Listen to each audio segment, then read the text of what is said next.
Good morning, everyone from a distance. There's Rebecca. It's just the two of us this morning and all of you, so we're hoping that y'all are watching and can come back and watch later. So let's pray. Thank you, Lord. We just come and quiet our spirits before you and declare, as we always do, our complete and total dependence on you, because without you we can do nothing, but with you nothing is impossible. And we sometimes feel like we're climbing that impossible mountain and overcoming things that we thought we could never overcome. But by your Spirit, we overcome. And you have set us free. For freedom's sake, you've set us free. You want us to be free. Free indeed. And you just continually remind me, and I know each one of us, that your work is everlasting. And it's not just temporary. The temporary struggle is producing an eternal weight of glory. So thank you for that reminder constantly. And I pray and recognize that you have you've spoken to each one of us in different ways. And you spoke to me the other day with just how to word some of this stuff so that we can really understand it and walk in it. Because you want us to walk in it. You want to show us who you are and the ways to walk. So I just want to give you all the glory, all the praise, and just ask that you would open our eyes so we can see, our ears so we can hear, and our hearts that we might understand and know you and continue to learn how to walk in the Spirit and to die to our flesh daily. We say all these things for the glory of your great name, in the name of Jesus, our Messiah. Amen. Amen. Amen. Awesome. Well, I have my camo shirt on today for a reason, which is hilarious because I was getting dressed and I had on this Franklin County Athletic Department shirt, and I was like, okay, I can't wear this. This is too like teenager. And but I had this sense like I should wear a particular shirt today. I'm like, why? So I'm looking through my drawer. I was like, okay, I'm gonna wear my camo shirt. And as I'm putting it on, I'm like, okay, why, Lord? And I felt like because what we're gonna talk about today is like tactical things. It's the what we need to do. So we forget sometimes that we're like, there is a battle, but we know that we've overcome and that we're set free. It's a different kind of a battle. But in any battle, and when there's an enemy, because if we're unaware that we have an enemy, we're going to slip up, you know. Mm-hmm. And our guard is gone. It's down. Yeah, and or we're like we were saying a minute ago, we don't realize where it's coming from. Mm-hmm. You know, we might have a thought and we start to get discouraged, and we think it's our own self, when really it's a thought put there from the enemy, from his kingdom, that discourages us and distracts us and does all these things. And when we can recognize it, and when we have a plan, we know where to go, we know where to turn. So today we're going to talk about what I'm calling the new normal, and we mentioned this before, and then in the words, the Thrive Zone. So I don't know if I can, I'm going to try to hold this up to the camera really quick, and then I'll show you too, Rebecca. Let's see. Can you see? It's going to be backwards. That's right. I forgot how this camera works. Yeah. But this little graph, and it looks like a number line, and this is just the way my mind sees it. So we've talked about that when we get to a healthy place, there's probably about a 10-pound range that we're going to stay in. And right about in the middle is what I'm calling the sweet spot.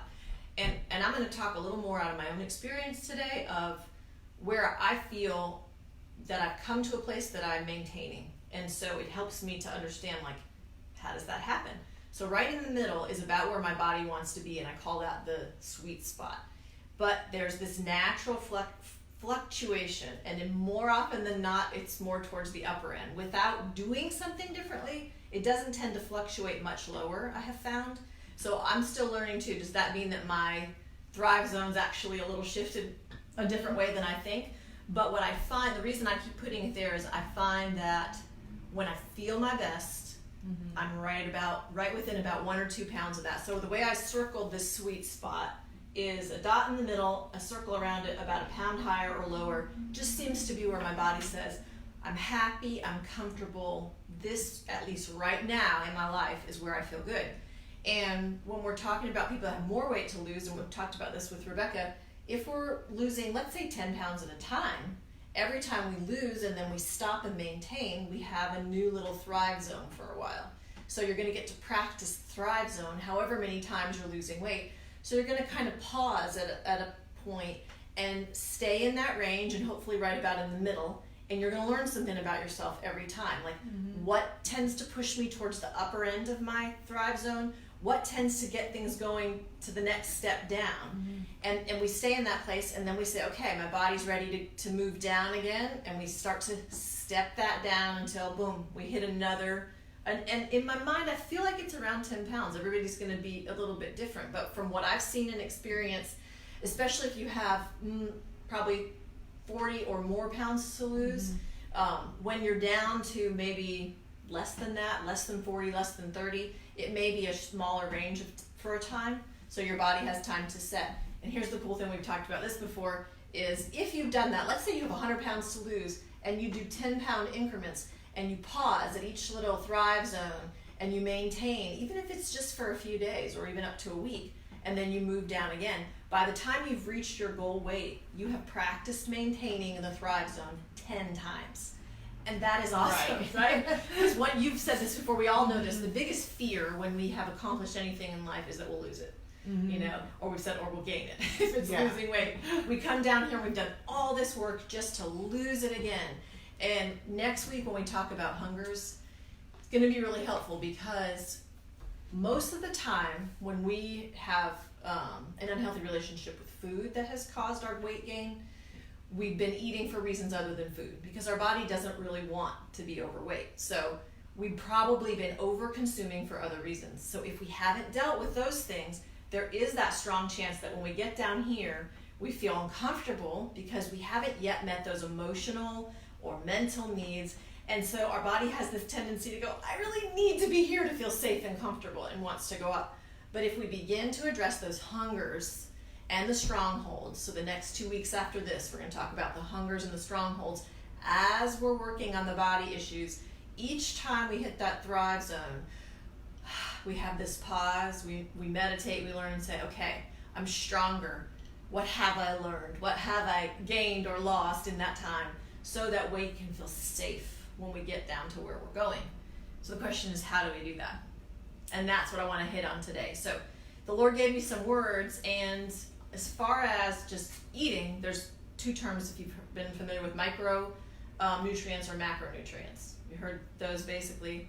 Macronutrients are what we're going to be talking about most of the time. Fat, protein, and carbohydrates. Those are your macronutrients. And macro just means bigger. That means the big stuff you're eating.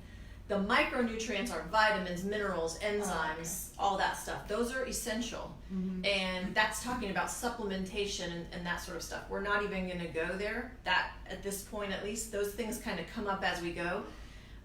My theory as a certified nutritionist, and what we've been taught, is if you eat a healthy whole food diet where your macronutrients, your proteins, your fats, and your carbs are coming from healthy whole food sources, God's designed food that we should be able to get all our micronutrients, our vitamins and minerals. Now, because of soil depletion and stress and toxins in the air and all these things, hormonal imbalances, having children, whatever, sometimes we need help. We need support with digestive enzymes or certain vitamins or minerals. When we're pregnant, we know we're producing another human inside of us. We need some extra folic acid.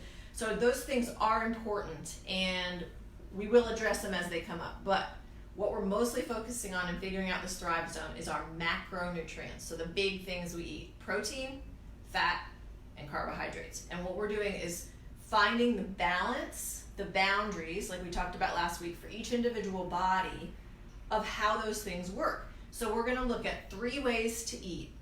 And the truth is, you'll use, in essence, all 3 of these ways of eating in your new normal, in your thrive zone. So the first way is what we're going to hopefully be on all the time. This is our maintenance way of eating. This is our new normal. So number 1, whenever we talk about number 1, and the cool thing about this that I got excited when the Lord was showing it to me, is that, like, it gave me a language as I was talking. I was like, we need to do some number 2 eating so that this happens. And are you in number 1? Are you in number 3? And it was helpful rather than going, what are you eating?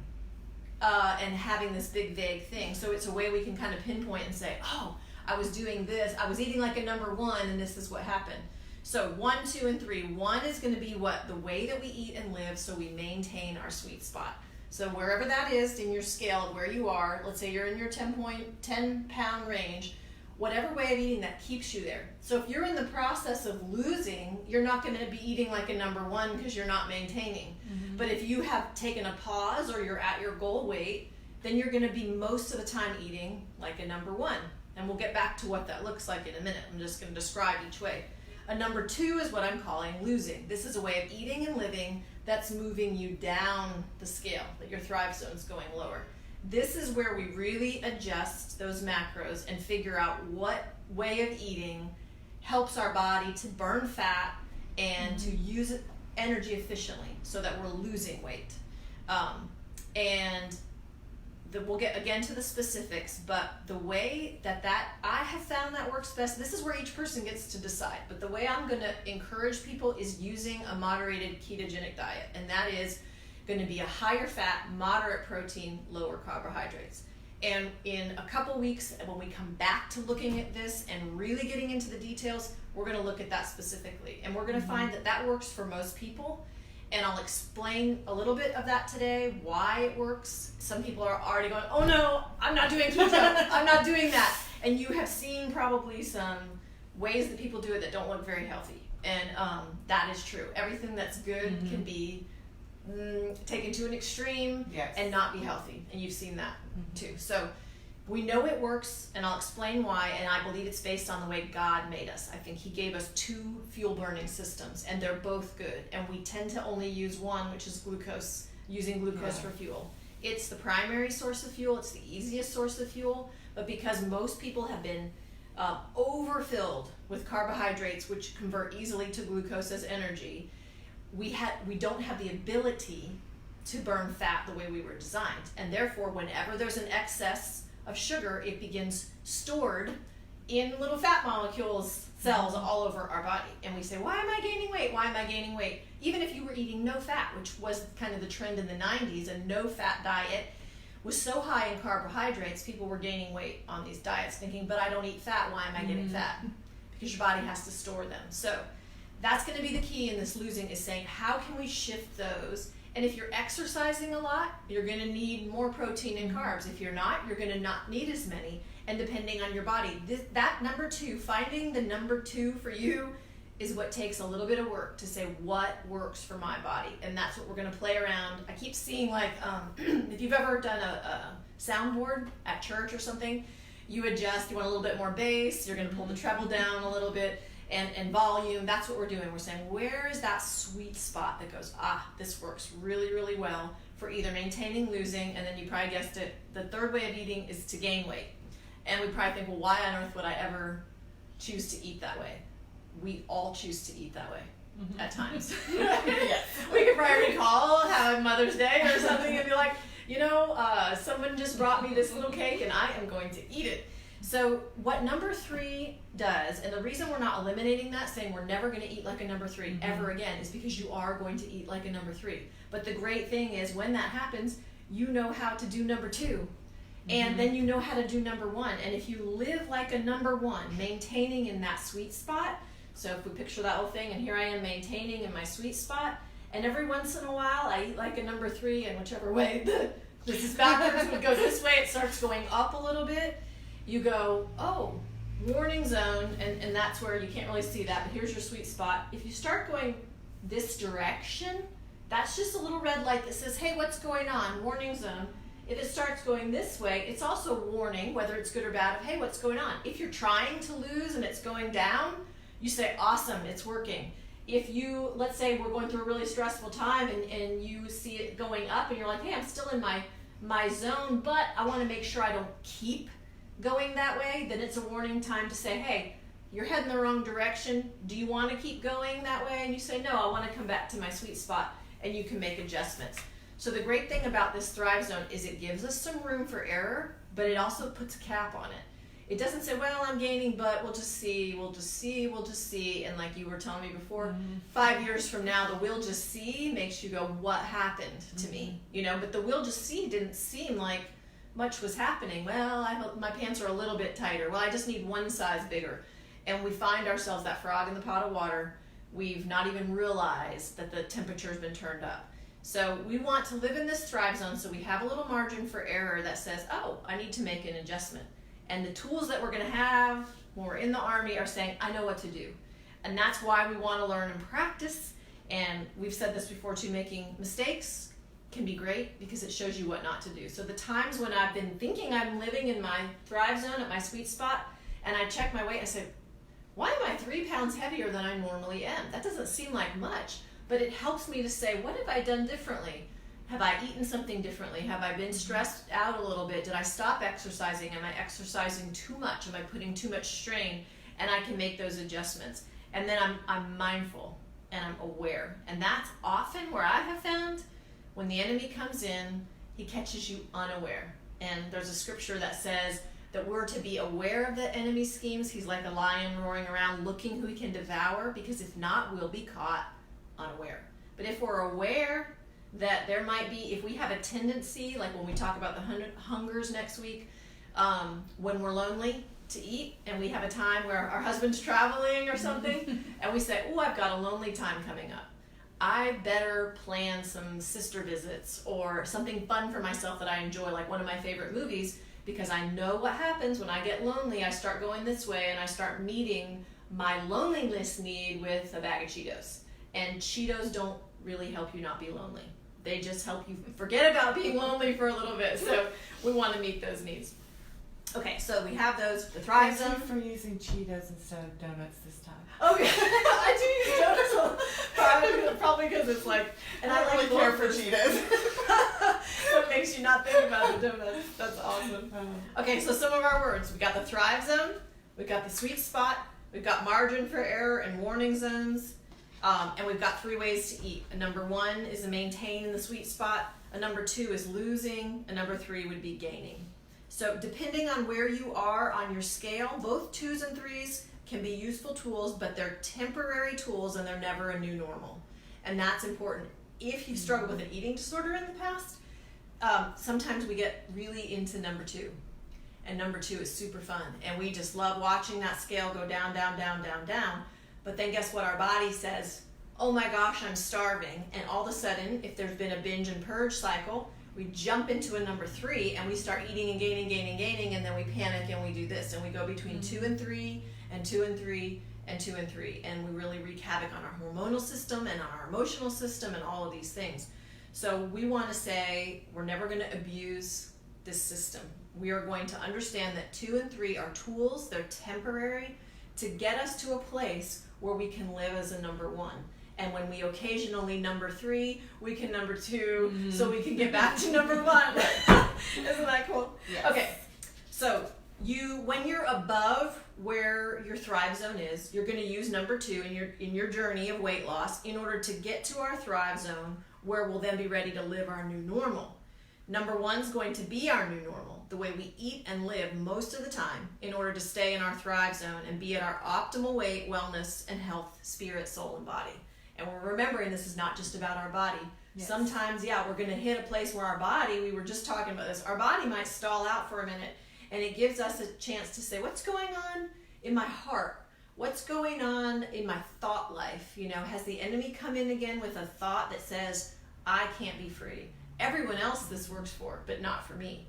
Those are those times when we're going to have that. But we want to remember, we want our health to be integrated. We want integrity. Spirit, soul, and body.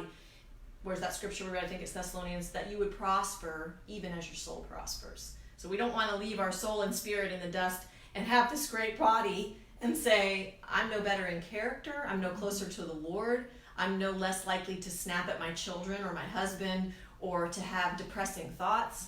We want that to be getting as well, too.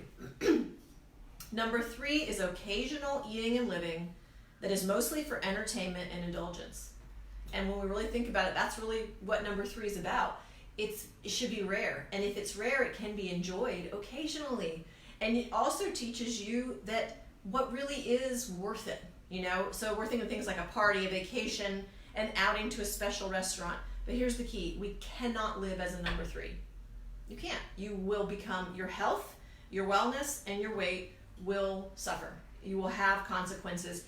And that's a truth we have to grasp. And when we first mentioned the new normal before, sometimes I hear people say things like, I just want to be normal. I just want to be a normal person. If you've struggled with being overweight, you picture people that are thin and think, well, they just eat whatever they want, do whatever they want. They're normal, and I'm not normal.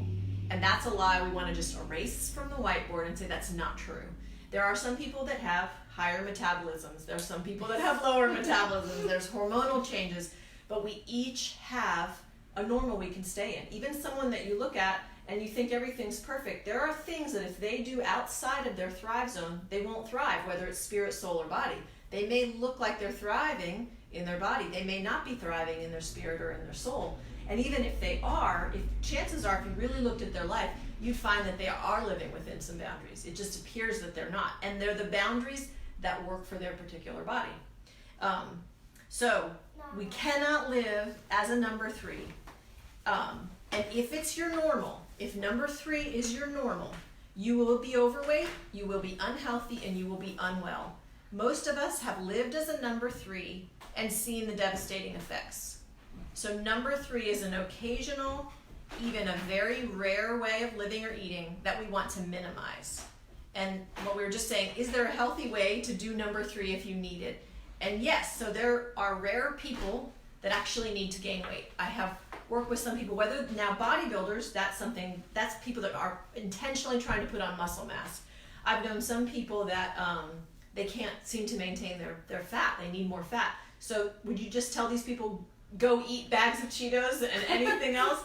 Well, no, because that's not health or wellness. So there's healthy ways to do that. If you are a person listening to this and saying, I really am truly underweight, there are ways we can balance those macronutrients and say, okay, you might be a body that needs more carbohydrate and more protein in your diet and more fat, all of these things, but you may need a higher percentage of carbohydrate. But that doesn't mean you're going to just add sugar on top of all your food. It means you might increase your fruit and your starchy vegetables like potatoes and carrots, and you might add fat to those vegetables, those sorts of things, almonds, nuts, seeds, where those that might be eating more of a ketogenic lifestyle would eat those foods, but in a moderation, where you might have almonds in your bag and snack on them all the time to keep your energy level and your calories up. Okay, that's a little side note, but once we are within the thrive zone, so we're in our sweet spot, number 2 is used within the thrive zone after a gain or a movement in the upper warning zone to bring us back to the sweet spot, which is what we basically just said. If we tend to number 3, we number 2 to get back down. Is that all making sense? Oh yeah. Cool. It's helpful, you think? It is a lot. Okay, here's just a couple little notes of some details for what does an ideal diet look like as a number 1 or number 2. Number 1, whole foods. Healthy fats. Whole foods meaning the less processed. So I always say, if you can eat your food as close to the form God made it as possible. Mm-hmm. If it's been bleach, ground, additives, chemicals, all these things, we have a food that has become a processed food, and we want to eat something that's pure. So the closest to the way God made it as possible. Healthy fats. There are so many chemically processed fats available that have been told to us throughout time that they're healthy, and these are fads. For a while, canola oils and safflower oils were said these are healthier because they're vegetable oils. Your body, without going into detail, we're going to keep this as simple as possible. Your body does not process those oils well. We want to eat oils like avocado oil, extra virgin olive oil. Even butter is a healthier fat than these processed oils because the way that they're taken out of these vegetables is highly processed. Whereas these other fats, coconut oil is a great oil.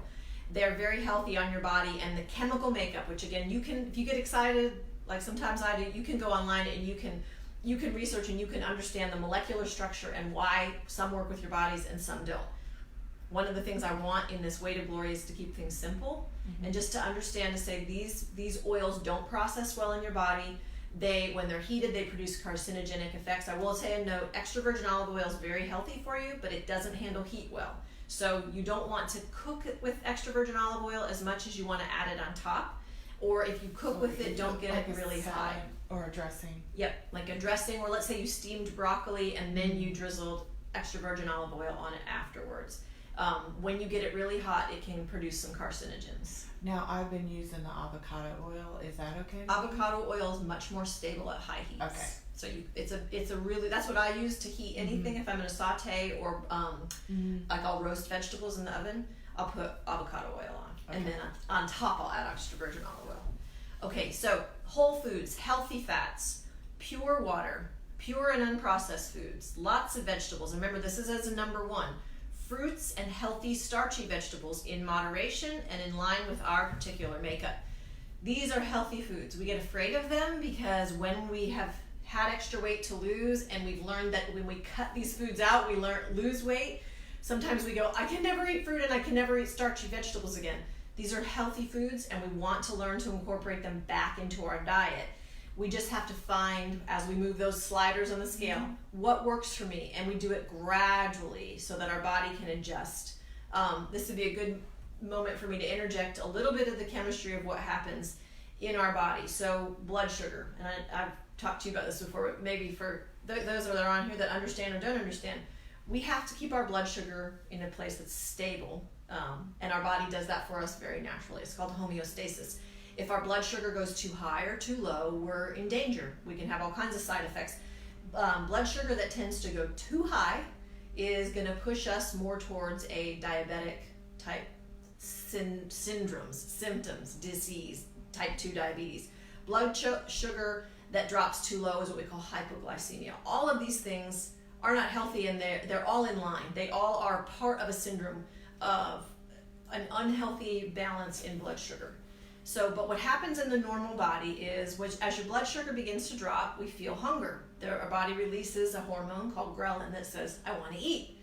And we eat something and our blood sugar begins to go up, and there's a certain place that needs to stop. So if there's excess, our body needs to take that excess out of the blood and put it into our cells so we can use it for energy. Our pancreas sends out insulin, which is the hormone that tells our body to take up the sugar into our cells. So this is where true diabetics who are born diabetic either don't produce insulin at all, which is why they need insulin shots, may be resistant, which is more of a type 2 diabetes, to where that insulin comes in and, or like I said, with type 2, there's no insulin, so the blood sugar gets so high that you become very, very dangerous. You can die in this state with too much sugar in your blood, and there's no system in your body to pull that sugar out of the blood and bring you back to homeostasis, which is why type 1 diabetics are insulin dependent. They need insulin shots. Their body does not produce insulin. Type 2 diabetics have become insulin resistant. So they don't have an inborn disease that the type 1 diabetics have, that they don't produce insulin. But over time, because of spiking and lowering and being unhealthy for a long period of time, and don't take offense to this because there's a healing in it, type 2 diabetes is reversible and it is lifestyle caused. So it is something that we can say, I have probably contributed to this state that I'm in, but the good news is I can contribute to becoming well again. Your body absolutely can heal from type 2 diabetes. Depending on how great of damage has been done in your body, there's a different balance of where you might need to live.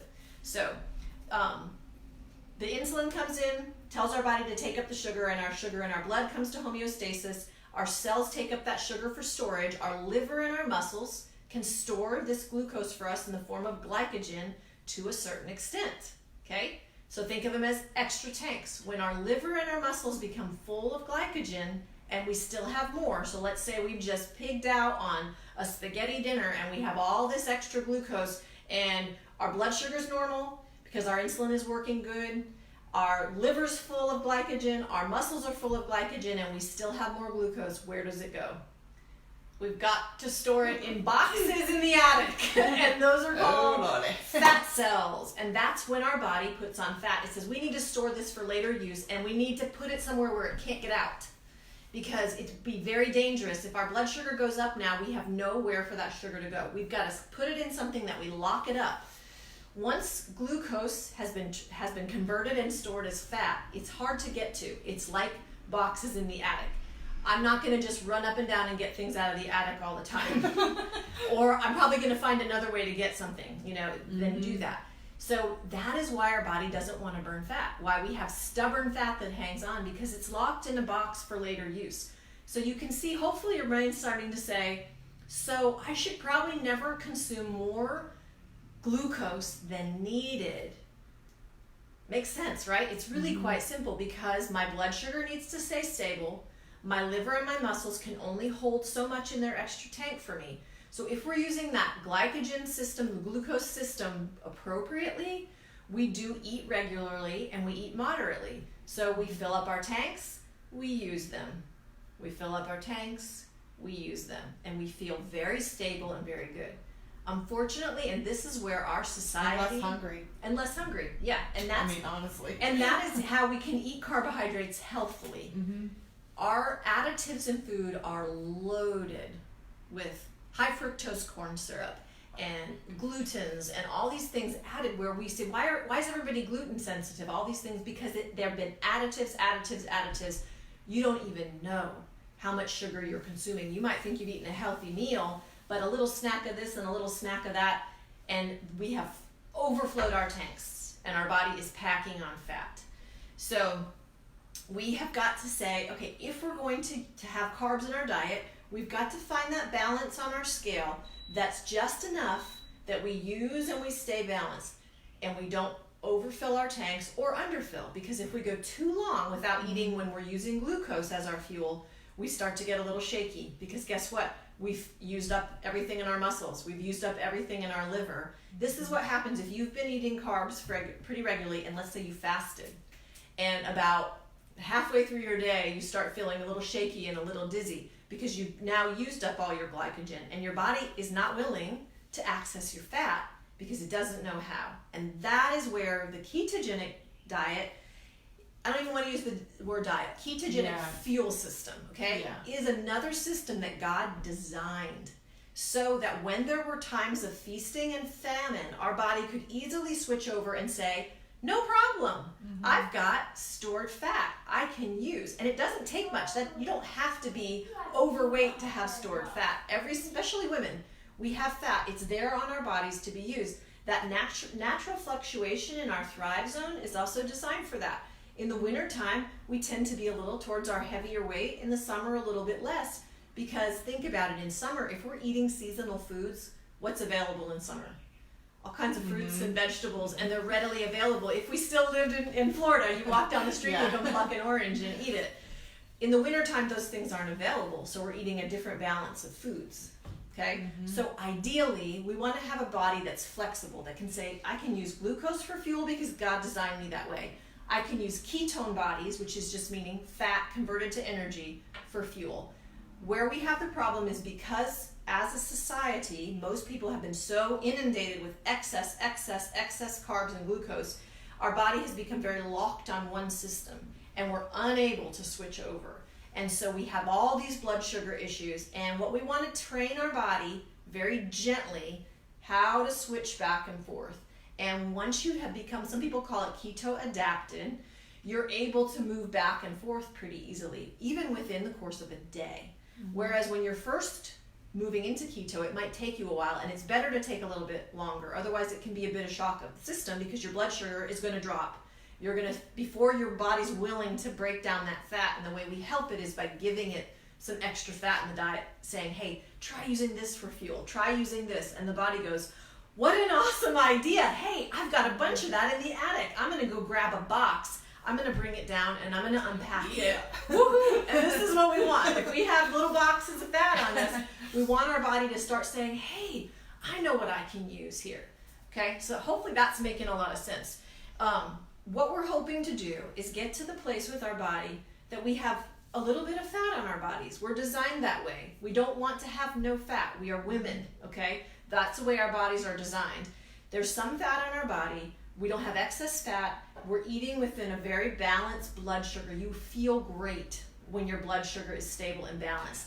And you're able to use both systems. The thing that's great about being able to go over into a ketogenic fuel system is you're not dependent on glucose. So you don't have those ups and downs. So if you had a season or a very busy day and you know that and you know how to switch your body over into using ketone bodies, you're going to feel very, very stable. And let's say you have you're a runner and you've got a race coming up, you're going to want to shift back over and have all your liver and your muscles stored up. You've heard about people carb loading before a race. They're making sure their muscles and their liver have enough glycogen stored to be broken down for glucose as energy.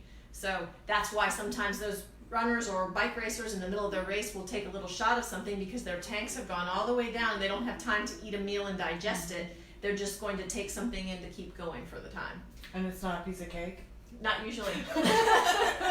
Now, for those people, in that sense, they might be a little shot of something that might be quite high in glucose. In a healthy form but of it's glucose. not necessarily cake or, Right. something like that. It would be like vegetables or potatoes or, in a healthy like person. a healthy... Right. If you were just living a moderate lifestyle in that sense, it would be by saying, let's say at dinner time, you would have some roasted red potatoes with your Right, yeah. Whereas during your loss, you wouldn't. Right. In our example of a bike rider, they wouldn't stop and have a bowl of mashed potatoes because they don't want that fiber with them. They would take something and they would know their chemical makeup to say, I need X number of grams just to fill my tanks right now. Because they also don't want their blood sugar going too high, or they're going to have a little bit of a problem as well. They want to load up those tanks and just keep that full. So that's a little bit of the chemistry. And so we would you call that a number 2? Not so much, because number 2 is wanting to lose. So a number 2 in my mind would be whatever causes your body to lose weight. Okay. So if you're, it would be considered a 1 then. Right. At that point, you're just trying to maintain. Yep. Okay. Yeah. Whether you're running in a race, you're trying to maintain and keep going. Or if you're just living a normal lifestyle and you're saying, I just want to maintain where I am. Exactly. Okay. If you are wanting to be in a number 2, you're at a place to lose weight. If you're the kind of person that can live a full-blown ketogenic lifestyle and lose weight and you feel healthy, great. For me, I have a low-functioning thyroid.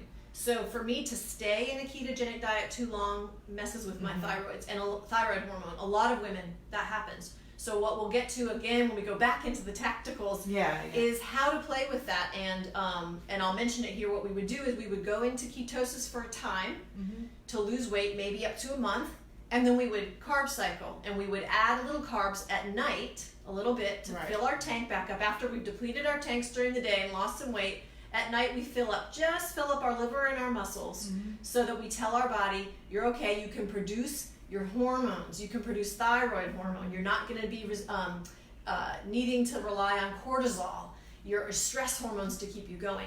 And that's how we balance. Most women's bodies are going to need a little bit of carbs. Some people can do really well with a very ketogenic fuel system for a long period of time, but it can affect your hormones. And that's why we'll get into how to cycle and find that balance that works for you. And when you begin to learn, like next week, the hunger signals, you begin to learn when your body is saying, hey, I could use some carbs. I'm feeling a little depleted. You can feel when your hormones change, and then you know how to slide the slider, because if you're not aware, what you tend to do is, I don't feel good, I need a Snickers bar. Like the commercial, you're not yourself, and you eat that Snickers and you're like, I feel so much better. Well, you only feel so much better for a short time because your glucose went up, but guess what? Now your insulin comes up, and then your blood sugar goes whoosh, because the insulin is a high achiever, and it shoots your blood sugar back down, and guess what? Now you're starving again. An hour later, you're shaking and you want another Snickers bar, and we know where that gets us. So we don't want our insulin doing this and this, and we don't want our blood sugar doing this, because they go together, but insulin's going to overshoot your glucose if you have healthy insulin production. And some people really overshoot. Those of us that tend towards low blood sugar, when we eat sugar, our body goes, oh my gosh, insulin! And then we shoot back down. And if we're not careful to be more moderate, we can become resistant to that insulin and begin to develop type 2 diabetes, because our body says, no, insulin is scary. Insulin takes our sugar away, and we start to adapt. Our body's amazingly made. It wants to stay alive, okay? So that's what all those things come into. Cool. I'm glad you asked that question, because number 2 is not necessarily a particular way of eating. It's a way of eating for you that causes you to lose weight. Okay. Number 1 is a way of eating and living for you that causes you to maintain. And number 3 is causing you to gain. Okay. Okay, so that's the basics of a number 1. We want to find that balance, and you're going to have all 3 of those macronutrients. For most people, the way we're going to be teaching here to lose weight, we're going to work on a basic ketogenic diet. We're going to pull the slider up on the healthy fats, pretty moderate on the protein and very low on the carbohydrates. For some people, we might do a little shift of that. If you're exercising more, if you're really into going to the gym, we'll pull those fats down a little bit, keep the protein where about in the middle, and pull the healthy carbs, healthy fats. So remember, when we say fats, we're not talking about the bad fats. We're not talking about junk food fat. Yeah. We're talking about avocados and nuts and seeds and healthy cheese and full fat dairy if you can handle dairy. And on the carbs, we're not saying, oh, we're going to up our carbs, so start having candy bars and things. We're going to say healthy fruits and starchy vegetables. So that slider, you're going to find your protein pretty much stays in the middle, and your fats and your carbs go like this. So when you're eating more fat, you're eating less carbohydrates. When you're eating less fat, you're eating a little more carbohydrates. And that's going to pull you back and forth for most people from 1 to 2. Okay? How we go to 3 is we go like this we slide all the sliders up to full force for the most part. But many of us have a system that says, boy, when I get my macros just a little out of balance, I start becoming number 3. I start gaining weight. That can be very frustrating because you might look at what you're eating and say, so-and-so's eating the same thing that I am, and I'm gaining weight. I'm at number 3, and they're in a number 1. How is that happening? Or they might even be losing weight eating the same thing you are. That's where you say, who am I to say to my creator who made me? And most often than not, it's not necessarily how he made you to start, but how life has happened along the way, decisions you've made, things that have happened to you, genetics that have affected you to where you say, for me, in order to be at a number 1 or number 2, here's where my sliders. And the cool thing is, as we get healthy and well, optimal weight begins to happen. And healthy and well does have more flexibility. When you're trying to lose weight and you're not necessarily in your healthiest and wellness place, you may have to be really strict with your sliders. But you know, and you can be assured that as you start getting healthier and more well, and your weight begins to show that you're becoming healthy and well, you're going to have a lot more flexibility. That doesn't mean you can, all the way back to where we started, so I'm going to be able to eat my Cheetos and my Snickers bars again. Not if you want to stay healthy, or you might be able to learn how. And when we do the 100 days, we learn some tools to be able to enjoy some of our favorite foods. When we were just talking a minute ago about what's worth it and what's not. Sometimes we say, it's a party. If everything becomes a party or a special event or a special occasion, we can see how quickly we begin to live as a number 3, and we begin to live more unhealthy, more unwell, and too high in our weight. So we begin to pick and choose and say, is this really a special event? If you're a social person, you might have a special event every week, twice a week. Does that mean at those special events, it's a special event, I'm going to eat whatever I want? Well, what is really special? And some things I've come to learn, sometimes there might be a dessert at a party, and I think, I want that. And then I really look at it and say, do I? Is that really worth going up into my 3 a little bit and then needing to have to bring that back down to feel well again? And sometimes I say, no, actually, it's not worth it. Or I'll take one bite and taste it and think, it's not as good as I thought it was going to be. It's not worth it. Now there might be some dessert that your sister-in-law makes and you're like, that's my favorite. And you learn some tools like the 2-bite. Instead of eating, I'm going to have a whole giant piece of this. I'm going to have small portions. I'm going to take a couple bites and savor it and enjoy it.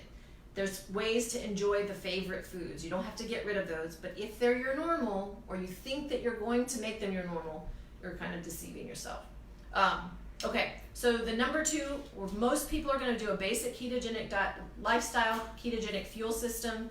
We're going to use that backup fuel system so that we're not going to use a blood sugar or glucose system, so that our blood sugar stays safe and low. Some people with really low blood sugar, they don't have to worry because we're going to be switching our bodies over to using ketones for fuel and not glucose, so that's not going to be a problem. What you're going to want to do is just check your blood sugar frequently. You're going to want to make sure that you're not getting too high. If you have type 2 diabetes, if you're insulin dependent, that's a different thing. We'll talk one-on-one about that. But you need to watch your blood sugar. And as long as your blood sugar and your ketones are present in a healthy range, you're okay. If your blood sugar is high, and this is important for those of you that currently are type 2 diabetic, if your blood sugar is high and you switch over into ketones and you have ketones, that is dangerous because now you're not using glucose for fuel. It means, why is sugar sitting in my system where it doesn't need to be? Your body is over here using these ketones. That means that's actually called ketoacidosis, and it's very dangerous, and it is a diabetic side effect that can happen for some people. We don't want that to happen. So what we want to see is our blood sugar is normal or low, within a low range, when we're in ketosis, when we have ketones, and we can check these with little urine strips that you pee on, and they show you if there's ketones in your urine. Again, I'm throwing out a lot of stuff, but we'll come back to it in a couple weeks. I want you to have the basic concept right now, so when we come back to it, it makes sense. Just know that if you have blood sugar issues, you're going to need to watch that, but also know that by switching over to using ketone bodies, we're going to naturally balance our blood sugar. You're not going to need insulin. You're not going to need to eat all the time and have carbs in your diet all the time to keep your blood sugar up. You're not going to need to do that because your body's going to be using its backup fuel system. That makes sense. So just check your blood sugar frequently, especially during the switchover, to make sure it doesn't drop too low, and pay attention to your physiological symptoms, okay? If you start shaking and feeling these symptoms, you might need to have a little handful of blueberries.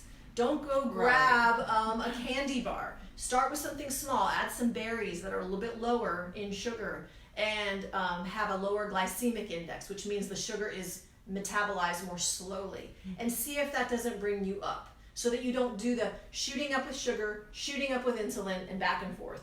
Take it just a little bit. Take that slider a little bit up, and see if you feel better. And if you need to slide it a little bit up, and your body's going to start communicating back to you. And we're going to want to do that at dinner first. If you start feeling like, boy, I don't have enough blood sugar, do it in your last meal of the day. If you do it in the first meal of the day, you're basically telling your body, hey, let's burn glucose today. And then you're starting this cycle all day long. You've naturally fasted all night. You haven't eaten while you're sleeping. So your body's in a state when you wake up that you're ready, that you could move into ketosis and start burning fuel, unpacking the boxes in the attic. Let your body do that as long as you can throughout the day until your liver and your muscles have come down in their tank, and you'll start to feel it. So probably by your dinner meal, you might want to add some carrots and some sweet potato into your meal. And that'll fill just enough to fill your tanks up. But you don't want to go over, because then guess what? Those boxes you just unpacked, you're going to pack a few more and stick them back in the attic. We don't want to do that. We're cleaning out the attic. Okay? If you're someone who's real low on blood sugar, you might find that it's lunchtime and you need to add a little bit of fruit into your diet, or a little bit of sweet potato or something. But what we'd hope is it wouldn't be until later, and if you're doing fine, you just keep going. Your body's going to communicate with you. So be patient during the transition. It may feel hard, but it is healing. It's very healing. By switching this fuel too, we lower inflammation in our bodies. A lot of aches and pains and disease states have come from inflammation. Inflammation is a huge problem in most disease states. So by getting away from having this excess sugar and switching over to using ketone bodies, one of the natural things it does is it brings inflammation down. So we're going to start seeing health and wellness in other areas because of it. These high healthy fats are very healing to our hormones. Again, those are coconut oil, avocado oil, raw nuts and seeds, extra virgin olive oil. And remember, this is going to be temporary. We're never going to live as a number 2. You're going to live as a number 1, and it's a very balanced eating system, but you're going to use number 2 as a tool. Here's a big one: grains. And people go, but isn't bread healthy? Unfortunately, most of the grains in our world right now are very depleted of nutrients. They're very processed, and we have very few grains that are what they were really designed. And because our bodies, this is a key, we've consumed so many byproducts of grains. They're in corn syrup, and corn is actually a grain. A lot of people think of it as a vegetable, okay? But it's the corn byproducts in foods have probably wreaked most of the havoc, and as well as the glutens and other kinds of denatured, denutriented grains that we've overconsumed. So because of that, many people have an intolerance for grains. And most women that have thyroid issues, blood sugar issues, do better without grains and refined sugars. So I would personally encourage you, that's one of the first things I tell people, try getting rid of grains and refined sugars in your diet as number one. You will usually find you feel better. For your carbs, if you need carbs, try using the starchy vegetables and more nuts and seeds. Those are just much healthier on your body, and they're so much closer to a whole food state. All right, I'm just about done here. I'm just going to read this last part I wrote because I can't remember what I wrote. When we're living in our thrive zone, our bodies want to be at our sweet spot. They don't want to be higher or lower, and they will let us know that they feel uncomfortable. This is a blessing. Gaining after eating or living like a number 3 doesn't feel good. The slightly positive parts of number 3, like taste, indulgence, fun, are outweighed by the discomfort of bloating, possible headaches, dizziness, uncomfortable, for me, itchy skin when I eat foods that I'm intolerant to, tight pants, sometimes even nausea. You wake up in the morning and you're just like, oh, I just don't feel good. Those things begin to outweigh it, and they give us that it's not worth it feeling. Was it really worth it last night when I was at the party and I was eating cookie after cookie, and then I woke up this morning and I just feel yucky? I say, it's not worth it. It wasn't worth it to me. They put us in that it's not worth it phase, and then we can identify what foods and choices really are worth a temporary discomfort. Every once in a while, something's worth it, but we really begin to know what that is. So when those little discomforts you feel are blessings, those are warning. It's just like we say, if this were a hot stove, I put it on there. If I couldn't feel the heat, I would destroy my hand. The fact that I can feel it and go, ow, and pull my hand off of it is a blessing. Thank you, God, that I have feeling. Pain in our emotions tell us something's wrong. You need to fix something. So when we feel that discomfort, instead of going, oh, I'm a terrible person and I might as well just eat 10 more cookies because I feel so horrible right now, you say, boy, that wasn't worth it. I know how to come back to my sweet spot. I'm going to do some number 2 eating and living. Remember, number 1s, 2s, and 3s aren't just eating. They're ways of living and eating. I'm going to do some number 2s until I feel back to my sweet spot, because the sweet spot feels good, okay? And we already mentioned this, don't abuse the system. That's that eating disorder where we say, I know how to use this. That's abuse. It would be just like abusing another person and you're doing it to yourself.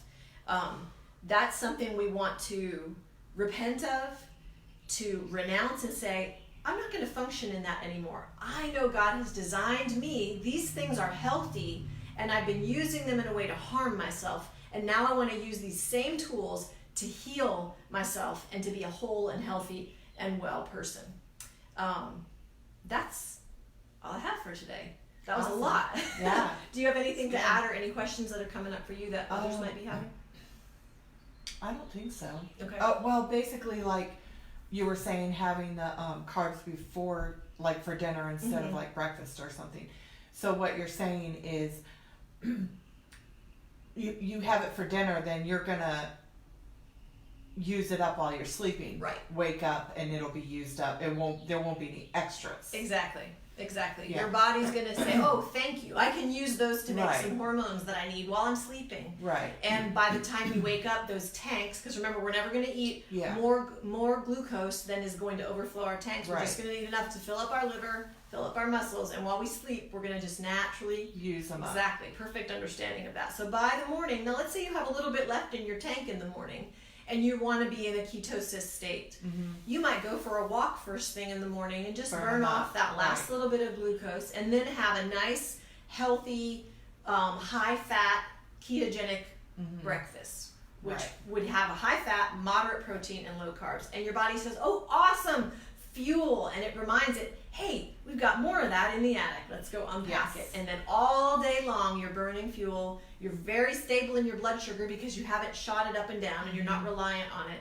And then by the night, if you feel great and you feel energetic and you're having no symptomatics and you know your blood sugar, even if you've tested it, is good, you can stay. You don't need to add the carbs. If you're in a place where you're losing weight and you're in a number 2 on purpose, you just stay that way. And you want to have a nice long fast at night. We were designed to not eat for a certain amount of time. That's when our cells regenerate. That's when a lot of healing takes place. And that's why breakfast is called break fast. We break the fast in the morning. We're designed to fast all night.